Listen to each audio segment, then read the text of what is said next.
The Pueblo Revolt of 1680 stands as a pivotal moment in the history of Native American resistance to European colonization. This uprising marked the first successful large-scale revolt against European forces in North America, fundamentally altering the dynamic between the indigenous people and the Spanish colonizer. On August 10, 1680, the Pueblo people, led by the charismatic medicine man Pope, rose up against Spanish rule after decades of suffering under harsh colonial policies that sought to erase their culture and exploit their labor. The roots of the revolt can be traced back to 1540, when Spanish forces, led by Francisco Vázquez de Coronado, first arrived in Puebloan lands. Coronado's expedition aimed to find gold, silver, and other riches, but instead encountered resilient indigenous communities who resisted their advance. Although the Spaniards initially failed to secure vast wealth,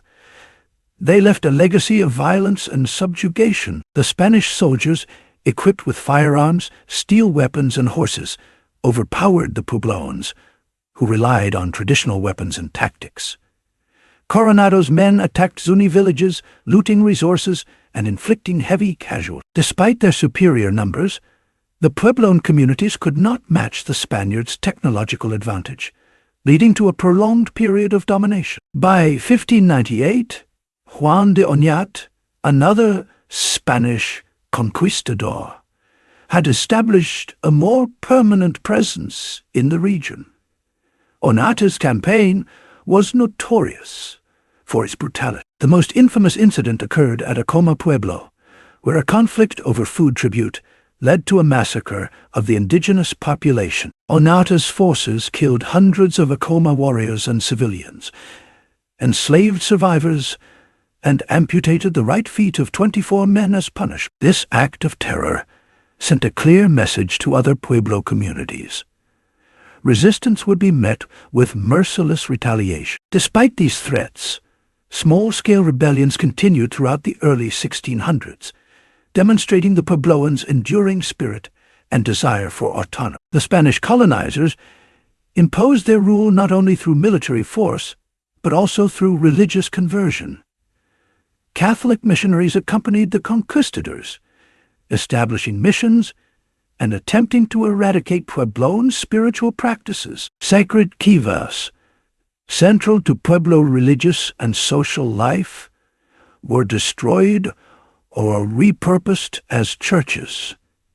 Native ceremonies were banned, and those caught practicing traditional rituals were severely punished. The suppression of indigenous religion and culture created deep resentment among the Pueblo people, fueling discontent and laying the groundwork for future rebellion.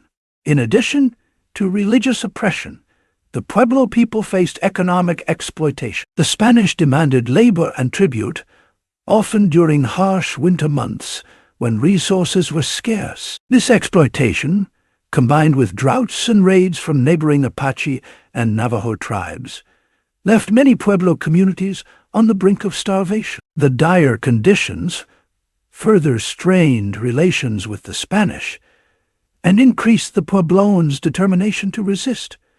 By the late 1670s, tensions reached a boiling point. In 1675, Governor Juan Francisco Trevino ordered the arrest of 47 Pueblo medicine men, accusing them of witchcraft and plotting rebellion. 4 of these spiritual leaders were executed, while the others were publicly whipped and enslaved. The Pueblo people, outraged by this act, surrounded the governor's office in Santa Fe with 70 warriors, demanding the release of the remaining prisoners. Trevino, recognizing the potential for widespread revolt, reluctantly agreed. Among those released was Pope, a medicine man from San Juan Pueblo. Pope emerged as the primary leader of the resistance movement. After his release, he retreated to Taos Pueblo, where he began to organize a coordinated uprising. Despite the Pueblo community's historical divisions, each village being an autonomous entity with its own language and customs, Pope succeeded in uniting them under a common cause. He also sought alliances with the Apache and Navajo, who shared a mutual animosity toward the Spanish. Over the next 5 years, Pope meticulously planned the revolt. He traveled secretly between pueblos, forging alliances and ensuring that each community was prepared to act in unison. The date for the uprising was set for August 11th, 1680. To communicate this plan, Pope sent runners carrying knotted cords to each pueblo. The leaders were instructed to untie one knot each day, and when the final knot was untied, they would rise up together. However, the plan was compromised when the Spanish intercepted 2 runners on August 9th, forcing the pueblo leaders to accelerate their timeline. On August 10th, the revolt began. Pueblo Varios attacked Spanish settlements, destroying churches and killing priests who had long oppressed their communities. Within days, the pueblo had reclaimed much of their ancestral land, forcing the Spaniards to retreat to Santa Fe. Governor Antonio de Otermi, realizing the dire situation, led a desperate defense, but was ultimately forced to abandon the city and flee south to El Paso del Norte with the remaining colonists. In the aftermath of the revolt, Pope sought to eradicate all traces of Spanish influence. He ordered the destruction of churches, Christian symbols, and European livestock. The Pueblo people returned to their traditional ways of life, restoring kivas and resuming ancient ceremonies. However, Pope's efforts to centralize authority and enforce strict adherence to traditional practices led to internal dissent. Many pueblos, accustomed to autonomy, resented his rule. Additionally, some had formed familial or economic ties with the Spaniards and were reluctant to sever those connections entirely. By 1688, Pope had been deposed, though he was briefly reinstated before his death. Despite internal divisions, the Pueblo managed to maintain their independence for over a decade. In 1692, Diego de Vargas led a Spanish reconquest of the region. Unlike his predecessors, Vargas adopted a more diplomatic approach, offering protection and religious tolerance in exchange for allegiance. Though some pueblos resisted, many, weary from years of conflict and facing continued threats from neighboring tribes, accepted his terms.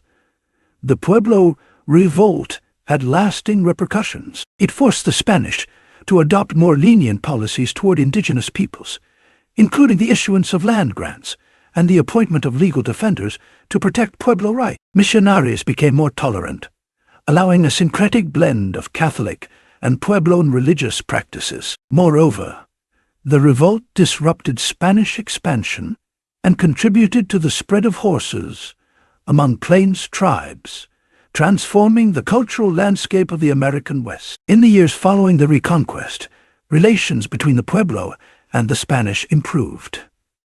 The two groups occasionally formed alliances to fend off common enemies, such as the Apache, Navajo, and Comanche. Despite the eventual return of Spanish rule, the Pueblo revolt ensured the survival of Pueblo culture, language, and tradition. Today, the legacy of the revolt is remembered as a powerful symbol of resistance and resilience, highlighting the Pueblo people's determination to preserve their way of life in the face of overwhelming adversity.